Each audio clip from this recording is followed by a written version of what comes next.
Distinguished guests, welcome to today's highly anticipated keynote event. As you can clearly see, today's overarching theme is Poverty is not Buddhism, the inspiration of the great wealthy elders. Today we are also very honored to once again have the esteemed Khenpo Sodargye with us here today. It is truly a profound and immense privilege for all of us.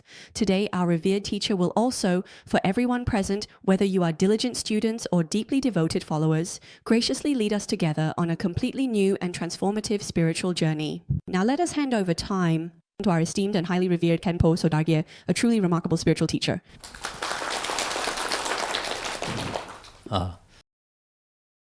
Good morning, everyone. Today we are once again gathering in a small focused group to have a meaningful discussion together.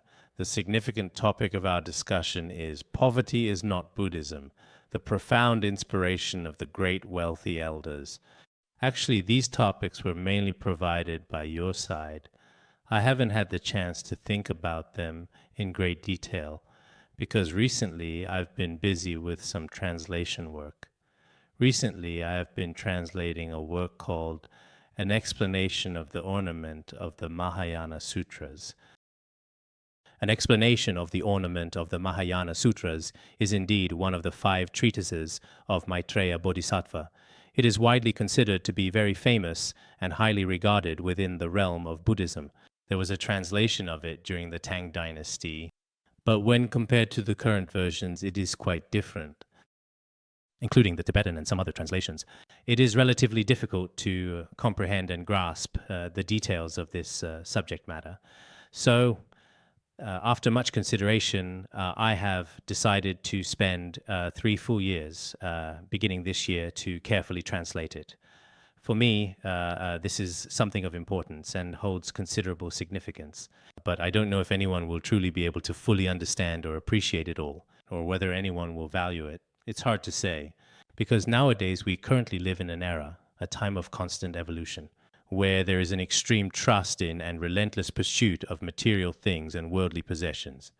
In this materialistic era, I think it may be quite difficult to find genuine spiritual fulfillment, especially the essence of wisdom from ancient texts. Who would go looking for it is also hard to say. In any case, for nearly 30 years now, for the past 30 years, I have always placed great importance on translation. Although in recent years, I have previously given some talks at various schools and other organizations, but public speaking is certainly not my strongest suit, and I am definitely not a natural orator. Besides, I must admit that I never truly had the opportunity to attend those formal educational institutions myself. In fact, I only began my elementary school education when I was already 16 years of age, and I only studied in elementary school for 2 years, then went on to a middle school. After successfully finishing my middle school education, I then attended a teacher's college. But before the final semester ended and before I officially graduated, I had already become a monk. So I never actually even received a graduation certificate from elementary school either. Nor did I get a diploma from the teacher's college. I only have a middle school graduation certificate. I did complete all 3 years of middle school. So in terms of worldly diplomas and qualifications, I really have no credentials to be communicating with all of you. Last year, when we attended the World Buddhist Youth Seminar in Hong Kong, I was the only one who hadn't attended a college or university. Everyone else participating there had at least a bachelor's degree or higher. So when they asked me to speak, I said, I am truly the least qualified person here. And today it is the same. Among so many truly talented and elite individuals gathered here, for me to speak to all of you, it may not necessarily bring much significant benefit. But when it truly comes to translating sacred scriptures and profound treatises, I have personally accumulated many valuable years of extensive experience myself. I do have some confidence, because from 1987 to around 1997, I was basically exploring various avenues and mainly giving extensive teachings and insightful lectures to many people. Then starting from 1997, after 10 years, I began to truly engage in translation. So, over these past many years regarding the profound teachings of Tibetan Buddhism, I have diligently translated some individual scriptures and various important treatises into the Chinese language, and the total number of these translated works is probably quite considerable and substantial. In the future, if any of you are genuinely interested in understanding the profound meaning of some sacred scriptures and scholarly treatises of Tibetan Buddhism, please know that while I am diligently translating these important texts, I am always very focused and meticulously attentive to every detail. I want to faithfully translate the wisdom of the great masters and sages of previous generations, conveying it as accurately and completely as possible. In this regard, I am quite confident in myself, possessing a deep and unwavering belief in my abilities and understanding. Therefore, I sincerely hope that all of you, if you are genuinely interested in exploring the more profound and intricate teachings of Buddhism, and truly wish to understand these ancient wisdoms through a contemporary and accessible modern perspective, perhaps you will find that I have indeed translated quite a lot. Among these, I personally consider some to be extremely precious. Each time I carefully read some ancient Tibetan texts and find them profoundly insightful, or some of the 5 great treatises that I have studied, including the teachings of Vajrayana within Tibetan Buddhism. I often think that our Tibetan people have always had a very complete Buddhist tradition, a truly perfect lineage, but in the Han region, although the Buddhist lineage is also very complete, if it could be further supplemented with some of the key instructions and theories from Tibetan Buddhism, it might indeed become even more truly complete and comprehensive. So every time I am translating, I feel incredibly excited and deeply enthusiastic. I feel that many Han people are also especially devout and sincerely dedicated to their beliefs, which is truly inspiring to witness, and particularly very blessed.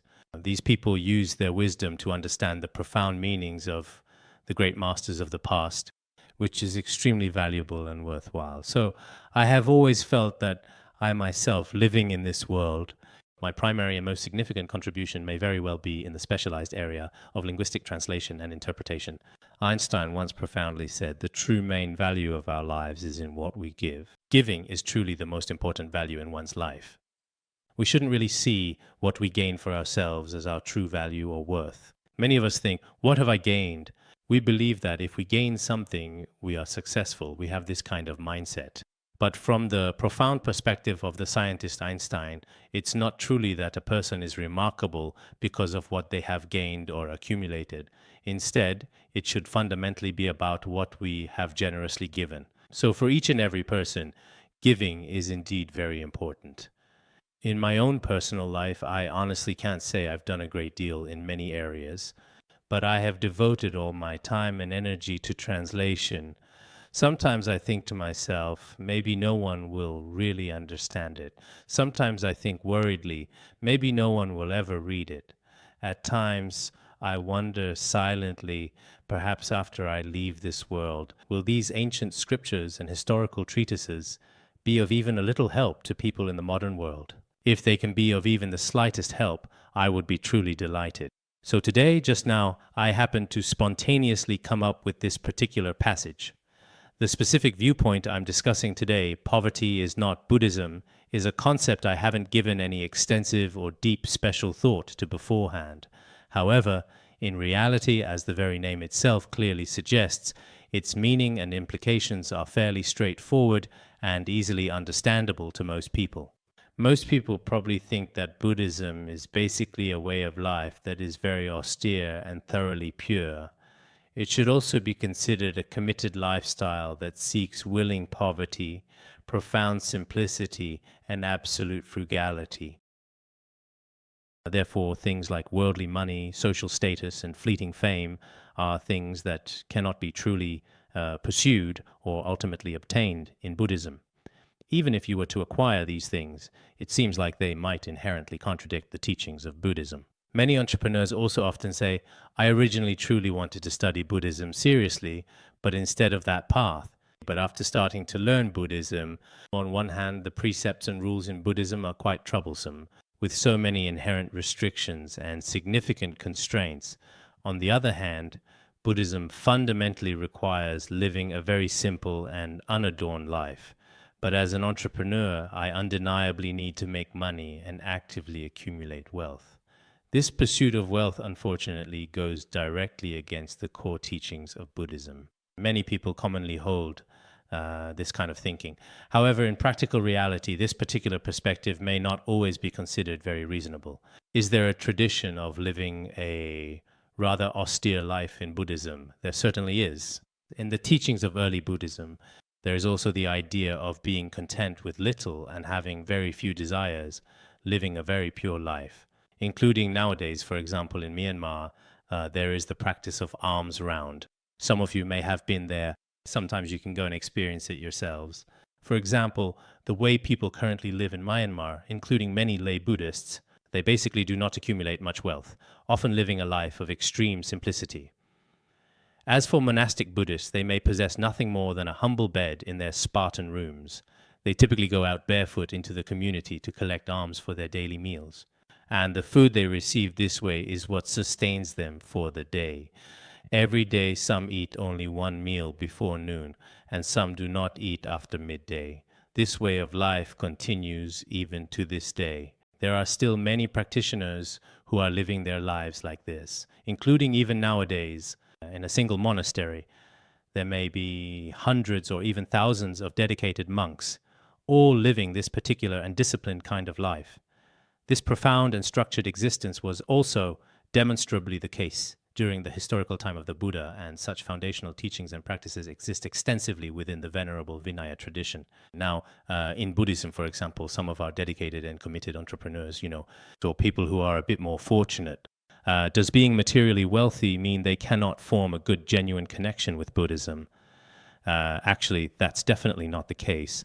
The precepts in traditional Buddhism are also quite flexible and wisely adapt to various circumstances. If one does not exert extraordinary and diligent effort, but instead relies solely on their own inherent merit and good fortune to obtain material possessions and worldly achievements, Buddhists can also live a very comfortable, affluent, and abundantly prosperous life filled with peace and contentment. There is a scripture called the Vinaya Sutra. The Vinaya Sutra was taught by the Buddha during his lifetime, addressed to his disciples, and it is a very detailed scripture about the 4 dignified postures, walking, standing, sitting, and lying down, and their proper conduct. So what does this important scripture actually say? If we do not develop excessive greed and strong attachment to material possessions, then even as practicing monastics regarding the basic clothes they wear, to put it in modern terms, they can wear clothes that are indeed worth a considerable sum, perhaps even tens of thousands of yuan. If a monastic individual lives in hundreds of rooms, or perhaps even owns hundreds of houses, that is also entirely permitted within their established lifestyle. When we carefully studied the precepts in the past, this was also very much the case, consistently observed and understood within the teachings and practices. As for our precepts, in India there is something called the 6 ornaments. After the Buddha entered parinirvana, there were 6 venerable masters who adorned the entire world and its lands. For example, in the field of logic, there were Master Dignaga and Master Dharmakirti. In the Madhyamaka tradition, there were influential masters like the revered Nagarjuna and the esteemed Kandrakarti. Regarding the Vinaya, there were Gunaprabha and Shakyaprabha.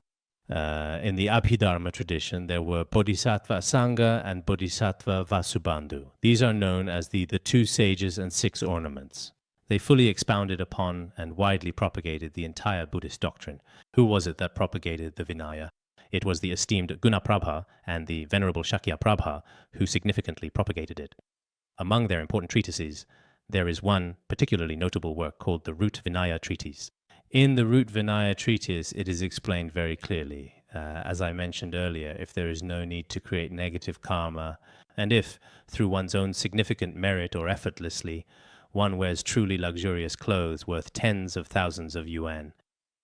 It is also completely permissible to live in and legitimately own hundreds of houses. So nowadays, some people, including some successful entrepreneurs, only know one limited aspect of Buddhist teachings, but not the other important side. For example, some people only know that so-called renunciation means giving up family and many aspects of work. This part they understand. But a true and devoted Buddhist also knows and understands that if all the absolutely necessary conditions are truly present and accounted for, and there is no particular attachment or greed, it is acceptable to possess some wealth. In fact, the teachings of Buddhism are not contradictory. So for some of us, on one hand, we can be very devout Buddhists and deeply committed to our spiritual path. But on the other hand, we can also be truly successful and highly accomplished entrepreneurs. Is there a potential conflict between these 2 roles? Actually, there is no conflict. Of course, if you genuinely don't want to be a Buddhist and prefer another spiritual religion, or if you simply don't want to be involved with any organized religion at all, that's all perfectly fine. In fact, whether you become a religious person or a non-religious person, I don't think that's the most crucial thing. The most important thing is to be a good person. And of course, we can't say that anyone can avoid doing all bad things 100%. Someone like that wouldn't be called a person, but a bodhisattva, truly remarkable. But at the very least, we should exercise some significant self-restraint. In every single aspect of life, it is truly best if you possess and maintain a strong faith.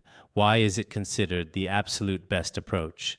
Because if you have faith, it truly gives your heart something substantial to rely on, a profound sense of belonging. If you don't have any faith at all, and the only thing you truly believe in is money, then when you face the most critical and difficult moments in your life, you won't be able to find anything to depend on or trust in. This is actually one of the main and most significant problems in reality. So it is important for us to fully realize and understand that the teachings of Buddhism do not actually emphasize or require that all Buddhists must necessarily live in poverty or be poor. Perhaps many people in today's China, including some famous TV shows and movies from the 1960s and 70s, these might have really influenced everyone in some profound way. What kind of influence did they have? When someone is at a dead end in their marriage or family life, they often choose to become a monk or nun. Oh, this person is already truly very poor indeed. And when they truly have absolutely no other viable options left, they go to live in a monastery. Many of our current societal values, logically speaking, many people might think, including when we monastics come here, many people might think that perhaps we are very pitiful, that we have always faced numerous setbacks in our lives, or have encountered truly major problems indeed. So we couldn't continue down that path. And in the end, the only choice left is to become a monastic, to go to a monastery. That's why in many movies, as the story unfolds, when the character faces suffering, they choose to become a monk or nun. Later, I spoke with some actors and directors about this. I asked them, why is it that in your stories, the least successful people in life are always the monastics? Now, when we monastics go out, we feel a bit embarrassed because so many people have truly watched these particular movies, and these films have truly become a reflection of our lives today. So, in essence, our monasteries seem to be like shelters, and this is also related to the direction of our culture, perhaps especially during the tumultuous time of the Cultural Revolution, which has something to do with it. In countries such as Japan, as well as South Korea and Sri Lanka, in many of their prominent news media outlets, including some popular television shows and motion pictures, the most successful and elite individuals, that is to say, many of our current and existing elites, believe that if someone is very wealthy and has a high status, they are considered elite, high-end people, seen as the most remarkable individuals. So these wealthy people, being rich means being high-end, and people who are rich are seen as especially successful. But in some countries, true success is not measured solely by material wealth or money. More importantly, it's about our deep spiritual values and our fundamental core values, and those who can reach the highest level in these areas should be recognized. In our world, such people are the most noble and the greatest.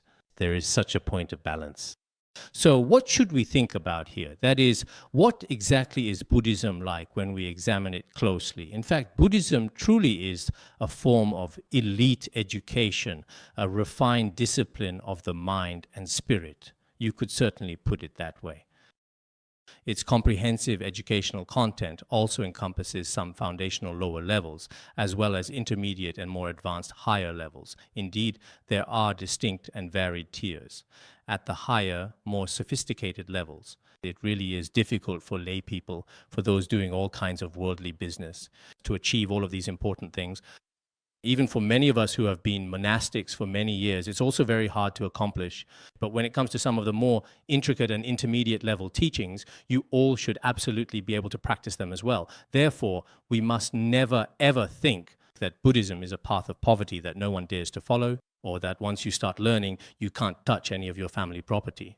And as for the precepts, actually, the Buddhist precepts such as the bhikshu and novice monk precepts for monastics, do indeed have quite a lot of rules and regulations. But the 5 fundamental precepts for lay people, for those who are not monks or nuns, precepts like these are actually something that each of us, when we genuinely promote ethical and moral values, truly embodies and upholds. These 5 precepts are something that everyone, no matter which country they're from, should consider very important.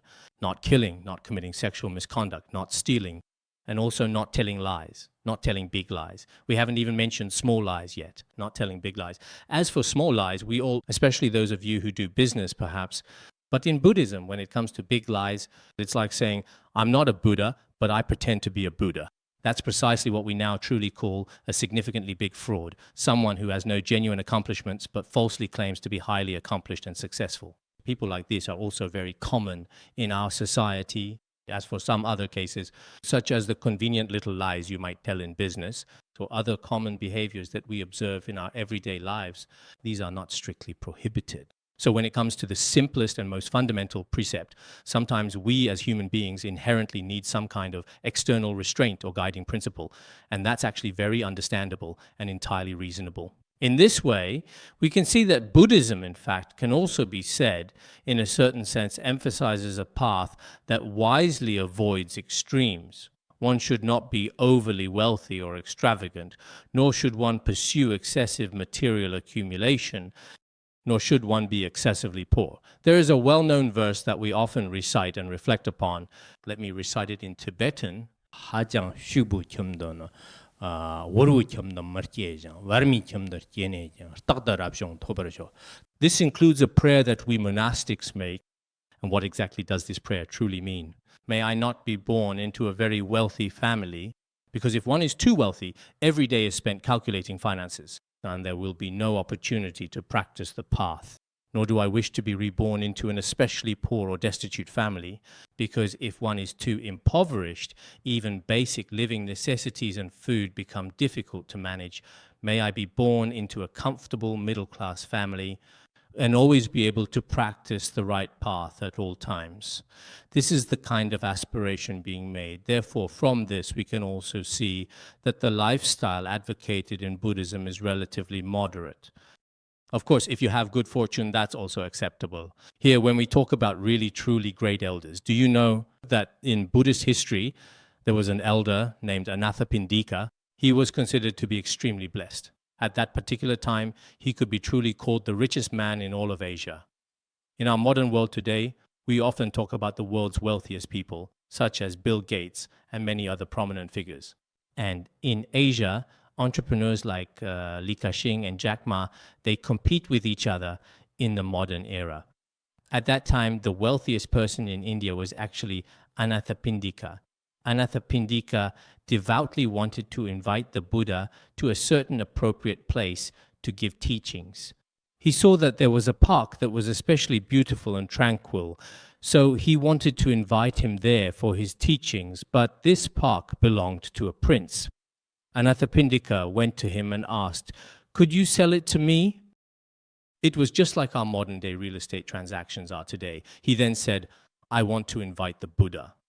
At that particular moment in time, the prince thought it was utterly impossible, because the entire and vast country of Shravasti was indeed very large. I have actually been there personally before.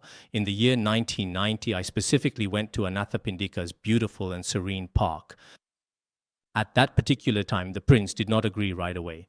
Later, Anathapindika persistently kept saying, "I truly want to prepare something for the Buddha, the enlightened one."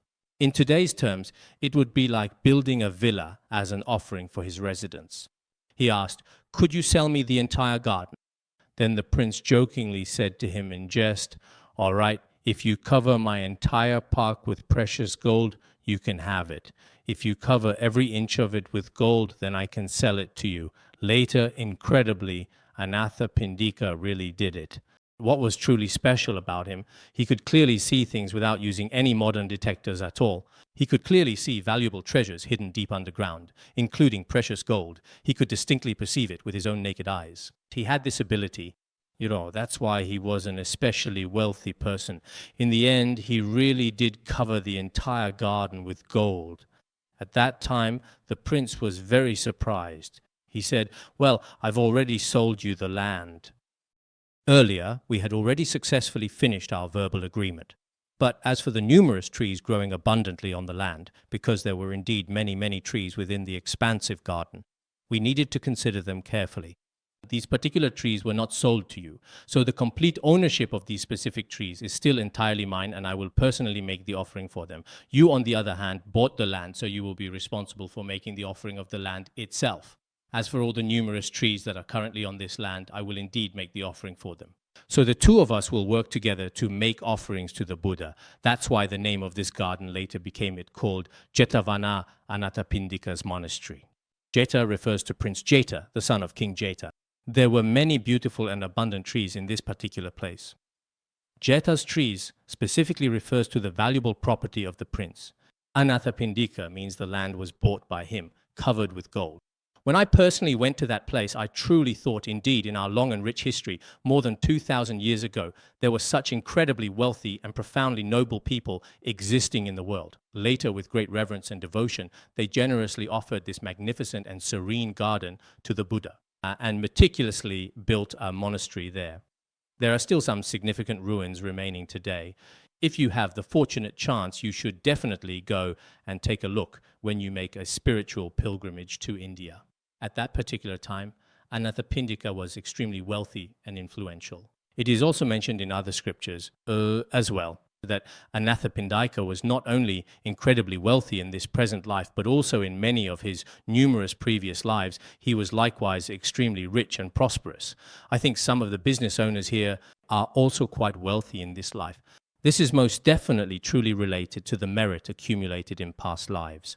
Perhaps in many of your previous lives, you also had the causes and conditions for such wealth. So in the future, you should also strive to do many more good deeds. As we always say, generosity is truly the fundamental cause of great wealth and lasting prosperity. This cause and condition is very important. The causes and conditions taught in Buddhism are things we must never ignore or overlook. The reasoning behind this truly contains a very profound and fundamental truth. Therefore, we need to understand the relationship of these causes and conditions, the relationship between good and evil. In this way, our Buddhism is indeed not about practicing well only because of poverty. Yeah, I see some practitioners deliberately pretending to be poor, but this is not very good either. Back in our Buddhist institute, there was an old lama, an old monk, a senior monk. This venerable old monk especially liked to wear his old, well-worn clothes all the time, garments that were adorned with many, many visible patches. Our esteemed teacher was truly remarkable.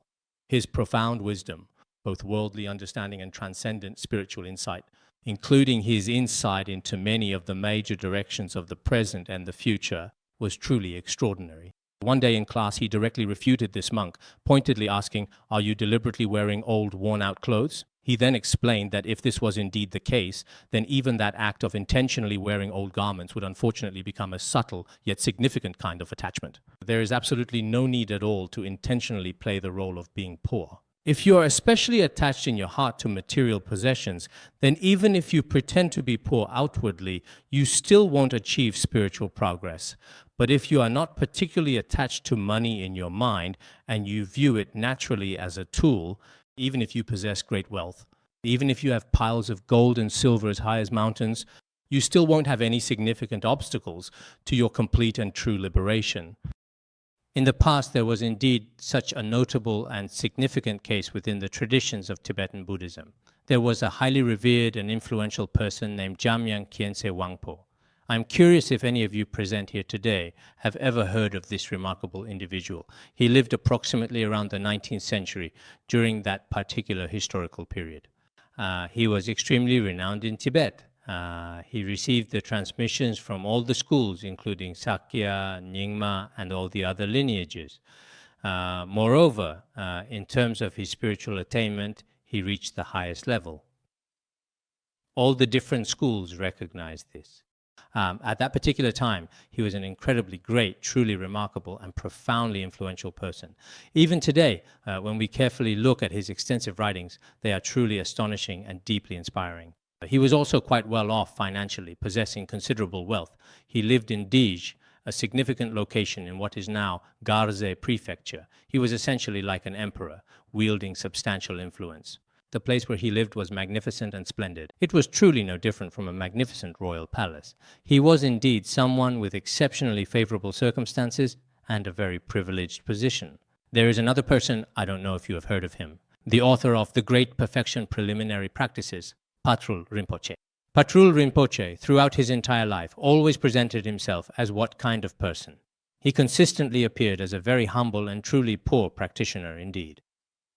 Wherever he went, he only had one set of clothes. He was basically what we now call a wandering monk, a monk who traveled everywhere. He was like that. But Patrul Rinpoche had a wooden bowl, a bowl made of wood. He was especially fond of this particular bowl. No matter where he traveled, he always carefully carried this cherished bowl with him. He was particularly attached to this bowl, really liked it. Wherever he went, he would never. Actually, in Tibet, there used to be this very old and significant tradition. However, it seems like it's not commonly practiced or observed anymore. In the past, everyone would typically take their very own personal bowl. When going out or visiting other people's homes, they would carefully carry it in their arms. Nowadays, some individuals genuinely think that this is not a particularly good habit, but I personally think it's actually quite a healthy and beneficial practice, because you use your own bowl to eat, and wherever you go, you just take it out. Even now, some elderly people in Tibetan areas still do this. Wherever they go, they won't use other people's bowls, only their own. Is it like this in Han areas? It seems like it's not anymore. Patrul Rinpoche used his own wooden bowl and was very attached to it. Later, he then went to meet Jamyang Khyentse Wangpo. As soon as he entered his grand palace, he immediately developed a profoundly wrong view. He thought, my teacher is supposed to be so remarkable. But the opulent houses all around him, including the lavish decorations and furnishings inside, were far too luxurious, indeed too extravagant. He simply couldn't muster any genuine faith in his heart at all. When he arrived, it didn't seem like a practitioner's place at all. How could it be so extravagant? But after a while, he became especially attached to his own bowl. When they drank tea together, while drinking tea together, later the master Jamyang Khyentse Wangpo said to Patrul Rinpoche, actually, you absolutely shouldn't ever really think that my current practice is truly lacking in any significant way. When it comes to all this wealth, I am nowhere near as attached to it as you are to your wooden bowl, because Patrul Rinpoche was especially attached to his wooden bowl. He said, although it looks like I have so many possessions on the surface, I am not nearly as attached to them as you are to your wooden bowl. So sometimes we might think that being poor is a good thing, but if someone is poor, they might become especially attached to what little they have. For example, a poor person who has 10,000 yuan might be extremely, extremely attached to it. But a relatively wealthy person, although they may outwardly appear to have a substantial amount of money on the surface, in reality, they may not be very attached to money at all, or even particularly concerned with it. If you are not attached, then there won't be any major obstacles in your spiritual practice. In the past, in the profound teachings of the great Kagyu masters Tilopa and Naropa, he said, appearances won't bind you, attachment will bind you. What does this mean? No matter what appears before you, in reality, it won't greatly hinder your practice, attainment, or liberation. It won't be a major constraint. What exactly is your greatest constraint or most significant limitation? It is truly your deep attachment to it, our profound attachment to money, our strong attachment to our loved ones, and our many other attachments. The poor have attachments related to poverty, and the wealthy have attachments related to wealth. So the key is, at this point, we need to understand how you wisely use this money. If this significant amount of money is in the capable hands of a truly good practitioner, and if he possesses profound wisdom and skillful means, he will use it for liberation, bringing immense happiness to himself and to others. If the money is in the hands of a truly bad person, someone without wisdom or good judgment, it will be very harmful to himself and to others as well, potentially causing significant issues. So what I actually mean to say, in essence, is the essential key is whose hands the money is in. If that particular person possesses a certain significant level of realization, then they are truly enlightened. Then no matter how much gold and silver or treasure he has, it should not become an obstacle or a hindrance to his own personal practice or to the practices of others. In fact, it can truly bring about great and significant benefit to many people and the wider community. For example, nowadays in our modern world, we have a chemical element widely known as uranium. It is actually a type of metal, in fact. If this particular metal is utilized as a critical component in the intricate design of nuclear weapons, it can slowly and continuously undergo a process of nuclear fission. After this powerful and sustained fission, it produces an absolutely enormous amount of destructive power, which can utterly devastate and annihilate many worlds and civilizations. It can be turned into a destructive nuclear weapon, but if it is properly used in our current nuclear power plants, in fact, through this same energy, it can also be used beneficially for lighting. So whether uranium is beneficial or harmful depends on how you use it. If it is indeed used in nuclear weapons to potentially bomb some worlds or certain specific regions, it could have truly devastating consequences. Then it serves that destructive purpose. But if it is thoughtfully and widely used for other essential purposes, such as providing crucial lighting solutions, it can undoubtedly and profoundly benefit all of humanity and bring about truly great and significant advantages. Therefore, as insightful and responsible entrepreneurs, when we meticulously analyze various situations and things from a profound Buddhist perspective, having money or not actually has absolutely nothing to do with one's spiritual practice. There are also many truly wealthy individuals who practice exceptionally well and deeply. If we carefully consider many dedicated philanthropists around the world, including so many individuals both domestically and abroad, they consistently rely on their considerable good fortune and extensive resources to help countless individuals, a vast number of people across diverse communities. If their substantial wealth were not utilized in this profoundly beneficial manner, it could actually prove to be exceedingly detrimental and harmful to the well-being of humanity as a whole, and indeed to their own personal welfare and legacy. Therefore, my considered view is that for lay people, it is indeed very necessary to have a fundamental and comprehensive understanding of Buddhism. Furthermore, it is also profoundly important to diligently learn about and genuinely understand other diverse religions and spiritual traditions. I always strongly feel that our individual and collective mindset should consistently remain relatively open, receptive, and broad-minded. We shouldn't be confined by restrictions, afraid to look or to learn. Some people say that they are afraid to study Buddhism, worrying that they might break precepts if they do so. In fact, there is a big difference between studying Buddhism and not studying it. After you thoroughly study it, you might find it profoundly helps you adjust your mindset exceptionally well. Perhaps you used to be especially restless, but after carefully reading a comprehensive book or relying on a trusted mentor, or after diligently learning some insightful theories about the mind, you may truly become stronger within yourself in the future. When you become strong inside, indeed.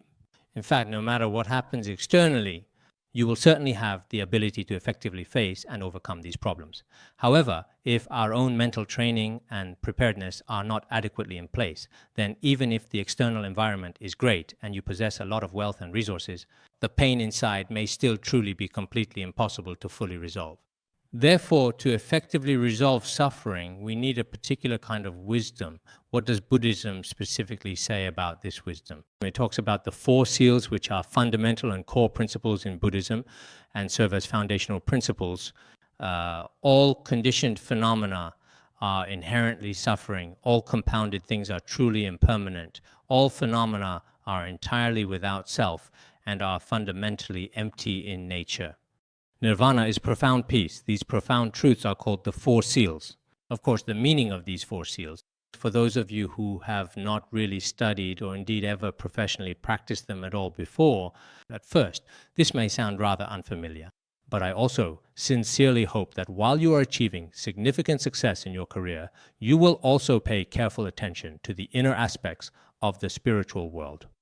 In this way, perhaps your life will become more complete and truly fulfilling.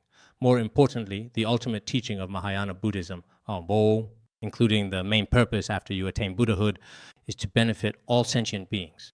Therefore, in conclusion, I also sincerely hope that everyone here in the remaining years you have left in this precious life will often endeavor to help others by relying on your own unique abilities and profound wisdom.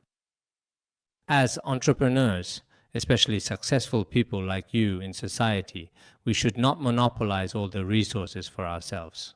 Recently, I have seen some behaviors, including those of corrupt officials, and indeed it is quite clear that some people have unfortunately taken up far too many of humanity's precious resources. They have not made much significant contribution to society. Such actions may also inevitably bring about a swift and severe retribution. It is very easy to encounter the direct and unavoidable consequences of one's own actions. Therefore, people should always act with a clear conscience and strictly according to established moral principles. Once you have a certain level of capability, you cannot forget that there are still so many people around us who are poor, destitute, suffering, and in need. We often hear all kinds of cries and wails of misery from outside. We frequently come across many helpless and lonely people. These people, to varying degrees, should be helped within the full scope of our capabilities and abilities. This is an extremely important and crucial point to consider. Once, I vividly recall seeing a 6-year-old child who was visiting from Canada. After he initially heard some compelling and impactful stories about the continent of Africa, he realized that many children there actually have difficulty going to school and have no access to clean, readily available water. He heard that a sum of $70 could build a well, so he started thinking of various ways to help the community. Later, when he finally got the money, it wasn't just $70, it was already $2,000. To him, that was an astronomical figure. Then he tried every possible way to earn more money by working part-time. Eventually, he really did earn the full $2,000 and personally went to Africa to dig a well himself. He has been doing this since he was 6 years old. That day, a Buddhist friend of mine from Canada asked him about this story. They said that now he is already in his 20s and he is still doing it. Later, according to related information, he has already changed the lives of 800,000 people by providing them with drinking water. Actually, he was just an ordinary 6-year-old child. A sense of compassion was awakened in his heart, and this compassion that was stirred in his heart in the end was truly put into action. He dramatically changed the fate of so many people's lives. So, although some of us have considerable blessings in this regard, we basically don't use them to contribute actively to society or benefit humanity. We even lack self-cultivation in this particular area, which is a significant oversight, whether it's our formal education systems, our academic textbooks, or even in the subtle nuances of our daily lives, including our casual conversations or the fundamental values we uphold. We rarely hear about this crucial aspect. But in some other countries, it's common to hear about someone doing charity work today and someone else doing charity work tomorrow. It should be like this. But nowadays, many of us think that when charity is mentioned, it must mean donating money. Actually, I've spoken at different charity conferences before and said that we don't necessarily have to donate money. Charity doesn't always require money. Everyone should always possess a compassionate heart for performing good deeds. That is what makes someone a philanthropist. It's not that you have to spend millions or tens of millions to be considered a philanthropist. But what do many of us think? We think that people without money can't possibly do charity. And that for those who are wealthy, aside from donating some money, but that's not the case. Money isn't what's truly important. What's far more important is having a genuinely kind heart. If you possess a truly kind heart, then gradually its inherent power will undoubtedly begin to show. So, let's carefully consider our everyday daily lives. Many individuals in the foreseeable future within this complex and interconnected world should conscientiously play their own essential and unique roles. I sincerely hope that here we can all cultivate a more profound and positive understanding of Buddhism. You absolutely do not need to worry that by diligently studying the profound principles of Buddhism or by deeply researching its intricate and ancient teachings, you will be compelled to relinquish or abandon all your worldly possessions, your current lifestyle, or your personal aspirations. In fact, in Buddhist history, there was a king named Enzebude. At that particular time, he was truly unwilling to give up his beloved family, nor did he want to abandon his palace. But he really wanted to study. Later, the Buddha taught him the profound Dharma through another method. Historically, he achieved significant realization. Even among the esteemed lineage masters whom we diligently follow, he stands out. There are those who have attained significant accomplishments, much like Enzebude. Therefore, we should strive to have a truly comprehensive and profound understanding of Buddhism. We absolutely shouldn't have a narrow or one-sided view. At the very same time, since we have been granted this incredibly rare human life, it's best for us to have some spiritual guidance. And for this particular kind of spiritual guidance, we should conscientiously set aside a significant amount of time. I truly hope everyone doesn't just merely stay on the surface of things. Those who have studied should go deeper in their learning.